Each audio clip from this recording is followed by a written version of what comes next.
Excellent. All right. Well, good morning to everyone. Hopefully the rest of your day yesterday was most stupendous after our amazing AP Stats lesson. So I hope you guys had a good day. Today we're going to do another Desmos activity to help us understand our sample means and sample proportions, hopefully a little bit better. I know that information came at you pretty quick yesterday. So hopefully today will help kind of make a little more sense of it between the notes and the activities that we have. So hopefully that all works out. So to start, let's get the link in the chat here so y'all can get in on this activity. There we go. Excellent. There we go. That should be the link for the Desmos activity for today. So please join the activity. And then once you get there, right, please, you're limited to the first screen as I normally do. You're welcome to answer that question with as little or as much as you would like. It's just kind of a quick check-in question. Yes, please click the link, get into Desmos. Let's get started. Okay. Well, hopefully the last few people will join here shortly so that they can get the benefit of this activity today. We're going to get started. All right. So those of you who checked in, thank you. I read, just as a disclaimer, I read very slow. So I'm not going to have a moment to read all these right now before we get started, but I will read through them later. I hope you guys are doing well. Okay. So if you're not doing great, I'm really sorry. I really wish I could make it better. I wish we could be in person and all those things, because I know that would make this a little bit better. So those of you feeling great, yay, awesome. All right, so we're going to progress here past this first one, but I'm just going to add the next slide. So if you're still checking in, please feel free to complete that. But we can now move to the second slide here. The second slide is not a problem.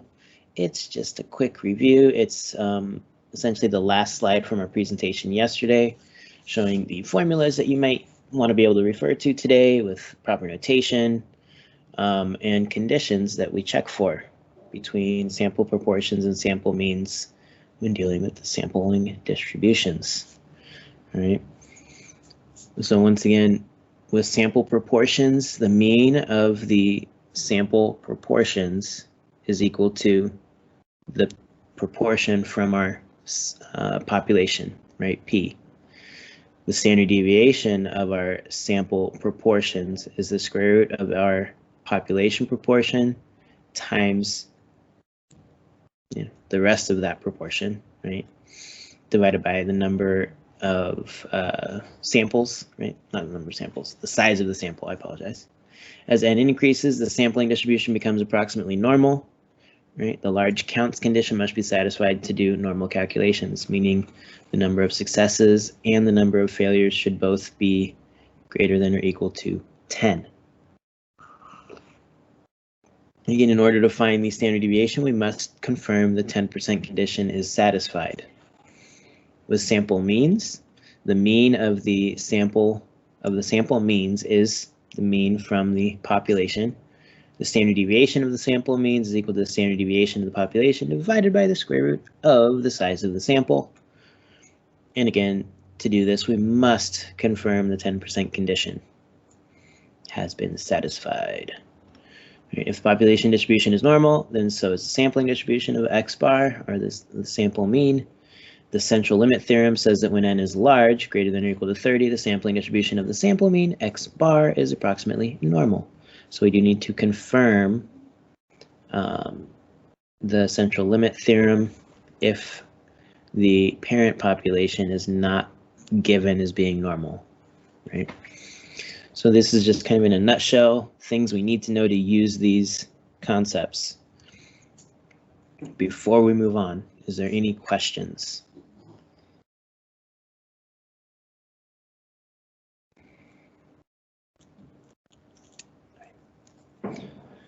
So then, what I'd like to do today is I do want to use our breakout rooms.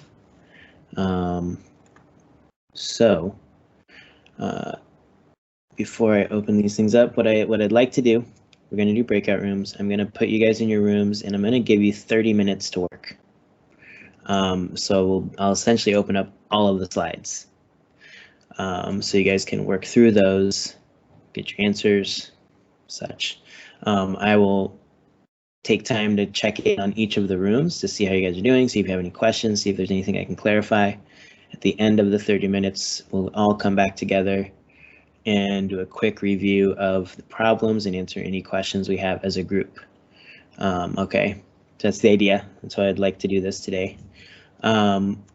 So before we do that, a couple things I need to do. I'm going to run through what the questions are that we have set up here, get the room set up, and then we'll get started. All right, so the first two questions here are card sort questions. Each of these, I'm sorry, you guys can't see these, so you need to look at the shared screen that I'm projecting through Teams in order to see what I'm talking about, because I'm not opening these up quite yet. All right, so the first two problems are card sorts. They each have a context, and you need to match the correct parameters and statistics with the provided context. Right, the first one is SAT math scores, so read the context. You need to get the correct mu, sigma, and then the right sample. What would that be? The sample mean and the mean of the sample and the standard deviation of the sample. Right. So there's going to be some cards that don't go. Right. There's going to be some extras that aren't going to be matched up to anything. And that's going to be the case with both of these. There are extra cards that are not using the proper notation, or they don't have the correct value attached to the notation. All right. Then we have the next couple of these things. These are just, do you understand what this concept is? What does it tell you to do, right? What's the 10% condition? And for what value do you need to make sure it is met before finding, right? What needs to occur for the large counts condition to be met? If this condition is met, what can you assume about the sampling distribution of the sample proportion? Right, so these two, it's concept questions. What do these things mean? What do they tell us about our sampling distribution or sample proportions or sample means? Then we have a problem, right, having to do with 10% condition and large counts condition. Once you click your response, you're going to have to provide justification. For both of these. All right. Again, concept question, what's the central limit theorem? What does it tell us about our sampling distribution of X bar? Then we have problems, right? These are having to do with our sampling distribution of a sample proportion and sampling distribution of a sample means, right? For each of them, you will need to use table A. You'll be doing some calculations with normal distribution. All right, so that's the last two questions. I don't need you to submit a picture of your work. You probably are going to need some scratch paper to do the work for these, for screens 9 and 10. But I just need in your solution area just the value, the proportion as a decimal. I don't need the P of the probability of such equals, and I don't need you to show all your calculations. I just want the value. Right? Did you get the right value in the end? And that goes for the second one as well, just the value. All right, and then we have a quick lesson wrap-up thing here that if you get through everything, you're welcome to do. All righty. All right, so welcome back. We're going to go through this activity real quick, as quickly as I possibly can. And hopefully that'll help. I know that there seems to be there's a lot of confusion about this new content. It is a little bit tough. You should have your notes with you while we're going through these things to hopefully help it make more sense. All right, so I'm going to share my screen. There we are. And so this is our first matching problem, the SAT math scores. Right, we're matching the correct parameters and statistics with the provided context. In this case, there are 4 cards that go along with the context. All right, you needed the mu equaling 515. That is the population mean. The mean of the sampling distribution of means is 515 as well, right? And that's based on our formula, right? The mean of the sampling distribution of X bar is the mean of the population. Standard deviation provided in the context was 114.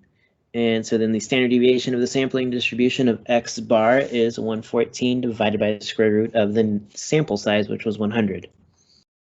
And that's from this formula here for our sample means. The other 2 were just extras. They are kind of like common errors and ways to kind of get things confused, right? This is saying that the standard deviation of X bar is 114. That's the standard deviation from the population.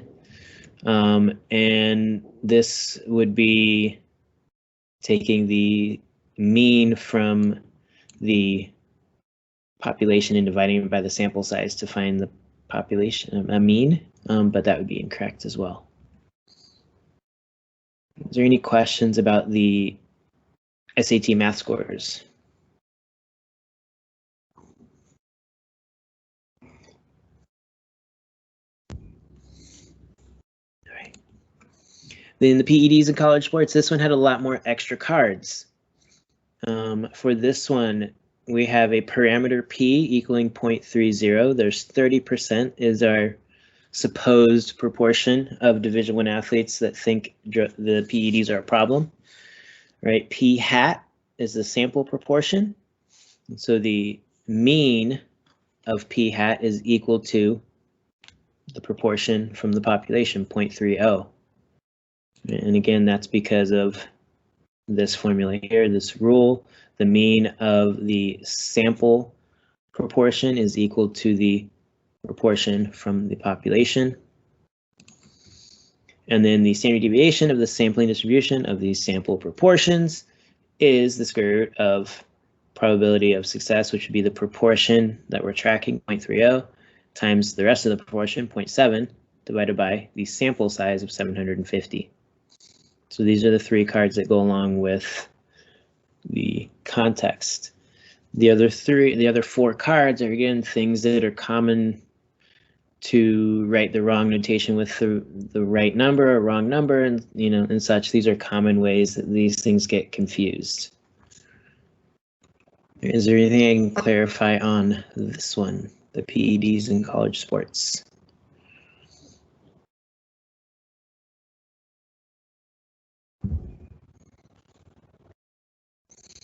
Okay. Let's make this a little bigger. All right, so 10% condition. What is the 10% condition, and for what value do you need to make sure it is met before finding it? We must check the 10% condition is met in order to calculate the standard deviation of sampling distribution of sample proportions or sample means, right? And 10% is met if the sample size is less than or equal to of the population. Right, and so the sample needs to be less than 10% of our population. That is the 10% condition.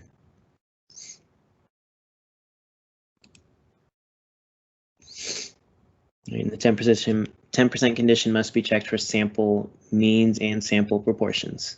It applies to both situations. Right, our large counts condition for sample proportions. Right, the large counts condition is met if the number of successes and the number of failures in a sample are both at least 10. Right? If this is true, then we can assume the sampling distribution is approximately normal. Right? And that's important, right? Because that means we can use normal distribution to do our calculations for probabilities.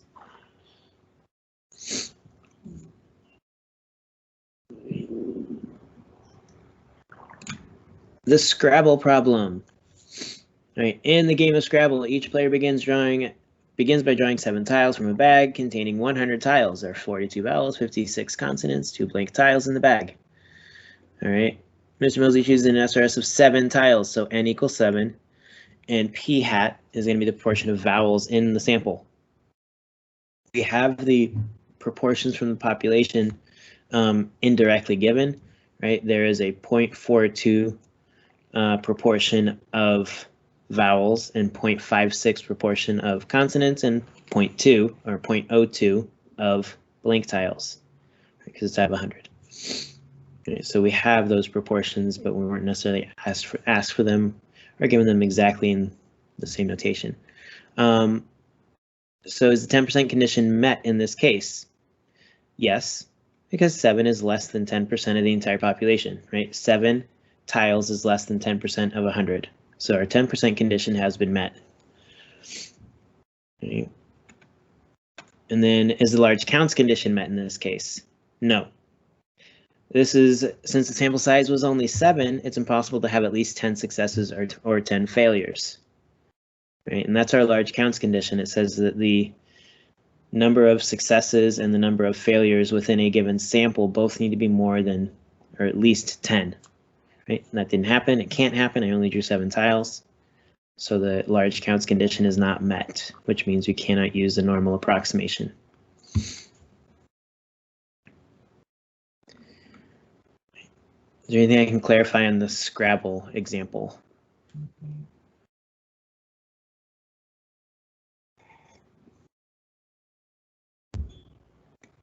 Okay. So again, yes to the 10% condition, no to the large counts condition.